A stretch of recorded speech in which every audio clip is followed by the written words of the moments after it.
Sir இரட்டை இலை சின்னத்துல தான் போட்டியிடுவேன்னு சொல்றீங்க. உங்களுக்கு இரட்டை இலை கிடைக்கிறதுக்கு என்ன வாய்ப்பு இருக்கு? எப்படி நீங்க அதை பெற போறீங்க? அதெல்லாம் பரம ரகசியங்க. கோர்ட்லயே சொல்லுவோம். வாங்க.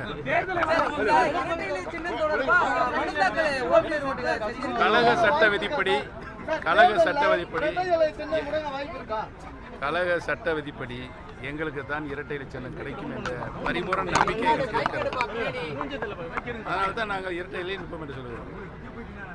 அப்புறம் சொல்லுங்க. சுமூகமாக பேச்சுவார்த்தை நடைபெற்று கேட்கிறாரு. பதில் சொல்றதுக்குள்ள நீங்க தொகுதி பங்கீடு சுமூகமா போதும் சொல்றீங்க. எவ்வளவு தொகுதிகள்ல எண்ணிக்கை இன்னும் ஓரிரு தினங்களில் முடிவாகும். தொகுதிகளும் அதே சமயத்தில் முடிவாகும்.